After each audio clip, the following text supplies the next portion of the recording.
अस्सलाम वालेकुम, this is me Daniyal Shah. आज हम पढ़ने जा रहे हैं पेटी कैश बुक।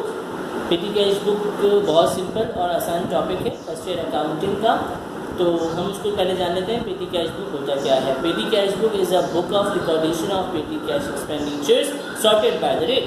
जो भी छोटे छोटे इदारे के खर्चे होते हैं, लेट सपोज कि कहीं 10 रुपये, कहीं 20 रुपये, कहीं 50 रुपये, कहीं 100 रुपये खर्च कर दिए, तो डेफिनेटली इन छोटे एक्सपेंडिचर्स के लिए बार बार अकाउंटेंट के पास जाकर उससे उसका कैश वाउचर या उससे फिर उसकी जनरल पे लेजर, फिर उसके आगे बहुत सारे उसके स्टेप्स फॉलो नहीं करवाना चाहेंगे।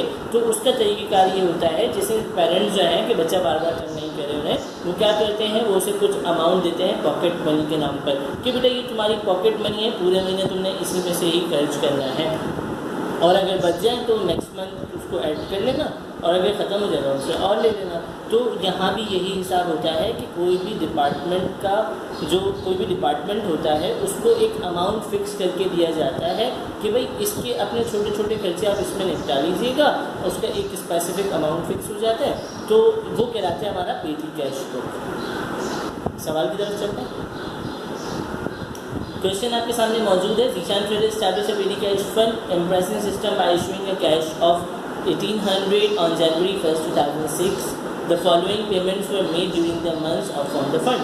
कह रहे हैं 1800 रुपये उसे 1800 रुपीज़ उसको दिए थे कि भाई तुमने अपना खर्चा इसी में से ही करना है, और उन्होंने ये क्या किया, ये सारे खर्चे अपने जनवरी के अंदर किए हैं उस 1800 में से।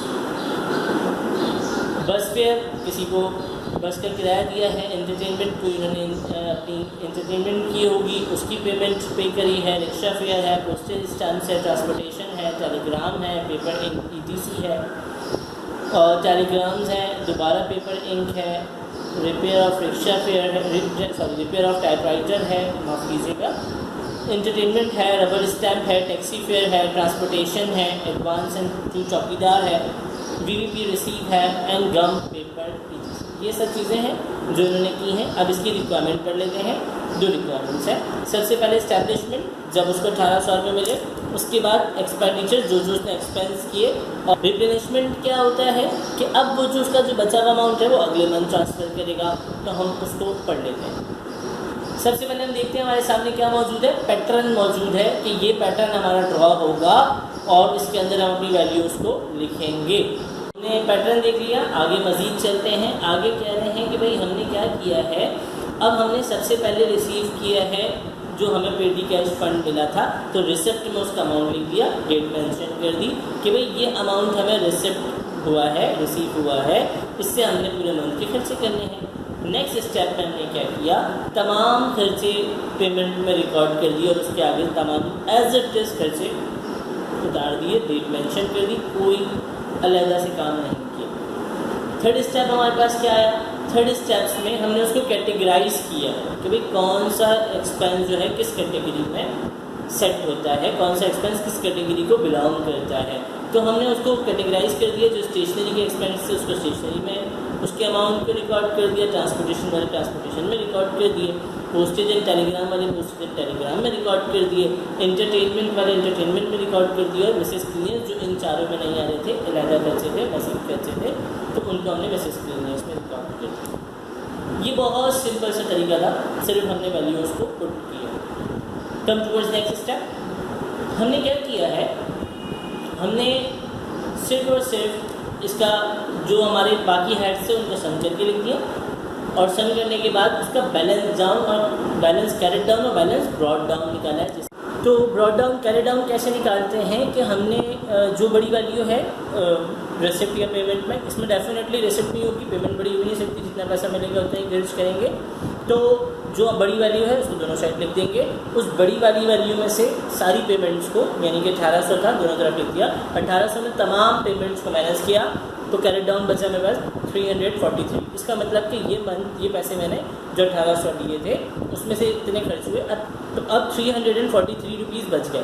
तो अब हमने क्या किया, यही मेरे अगले मंथ का स्टार्टिंग बैलेंस होगा, यानी कि बैलेंस ब्रॉट डाउन, और इसके बाद डिफरेंस जो होगा मैं अकाउंटेंट से ले लूँगा, वो अलग बात है।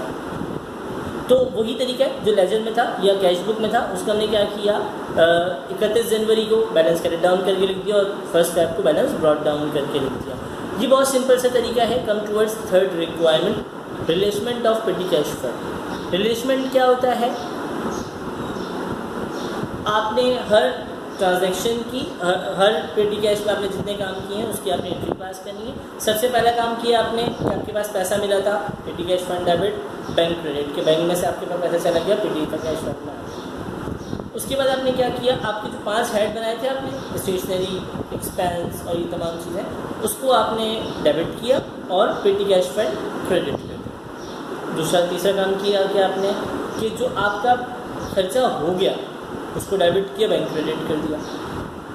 सही, पहले 1800 आए, फिर उनको खर्चों का लेजर रिकॉर्ड किया, फिर जो खर्चा हो गया पेटी कैश फंड का उसको रिकॉर्ड कर दिए। 3 काम करने हैं हमने, ये हमारे कहलाते हैं रिप्लेसमेंट, यानी कि जनरल में उसकी एंट्रीज को हम पास करते हैं। यह हमारा पेटी कैश बुक ख़त्म हो गया है। तो अब हम मज़ीद आगे इंशाअल्लाह पढ़ेंगे। तो जब तक के लिए अपना ख्याल रखिएगा। अल्लाह हाफ़िज़।